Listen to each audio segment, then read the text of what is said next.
Assalamualaikum warahmatullahi wabarakatuh. Hingga detik ini, keberadaan makhluk ekstraterestrial atau alien masih menjadi misteri. Dari hal tersebut, pernahkah kalian bertanya-tanya apa pendapat Al-Quran mengenai alien?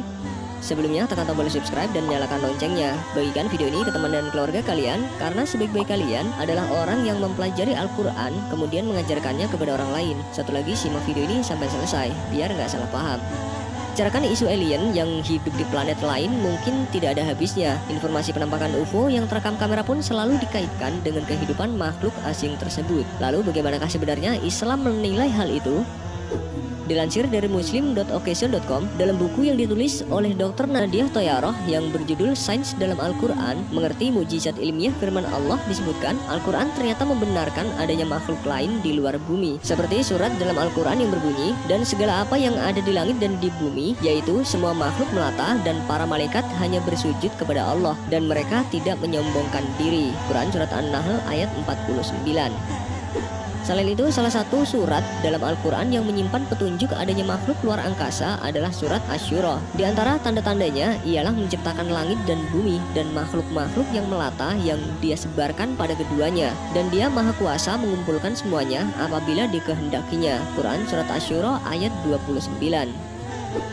Dilansir dari kompas.com, menurut Jamaluddin, Kepala Lembaga Penerbangan dan Antariksa Nasional, surat tersebut mengisyaratkan tentang adanya makhluk bergerak selain di bumi, juga ada di langit atau luar bumi. Namun belum ada bukti ilmiah mereka pernah mendatangi bumi. Dalam pencarian planet layak huni, biasanya para astronom mensyaratkan 3 hal, yaitu suhu, kandungan air, dan ada tidaknya unsur organik. Jarak planet dengan bintangnya akan menentukan suhu di planet. Jika suhunya bisa membuat air tetap dalam kondisi cair, maka akan diteruskan untuk mengetahui adakah kandungan air dan unsur organik sebagai pertanda adanya kehidupan di sebuah planet itu.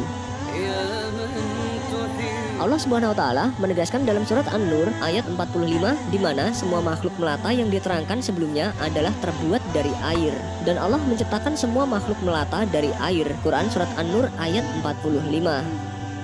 Dari firman tersebut, maksud dari kata dabbah atau makhluk melata itu ialah makhluk hidup yang anggota tubuhnya disusun dari air sebagai unsur pembentuk utamanya. Dimanapun makhluk itu berada, pengertian itu sesuai dengan firman Allah. Dan Allah menciptakan semua makhluk melata dari air. Sebagian dari mereka ada yang berjalan di atas perutnya, sebagian lagi berjalan dengan 2 kaki, dan sebagian yang lain berjalan dengan 4 kaki. Allah menciptakan apa yang Dia kehendaki. Sungguh Allah Maha Kuasa atas segala sesuatu. Quran Surat An-Nur ayat 45.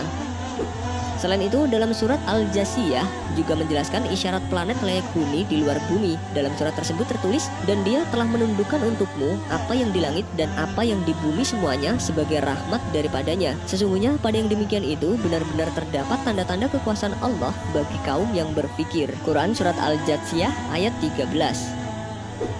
Menurut Kiai Haji M. Dian Nafi, pengasuh pondok pesantren Al-Muayyad Surakarta, dalam kompas.com disebutkan, ayat tersebut memungkinkan adanya planet yang dapat dihuni karena benda langit itu jumlahnya bermiliar-miliar. Dan kata menundukkan berarti manusia juga dapat memanfaatkan segala benda langit untuk ilmu pengetahuan dan kepentingan manusia.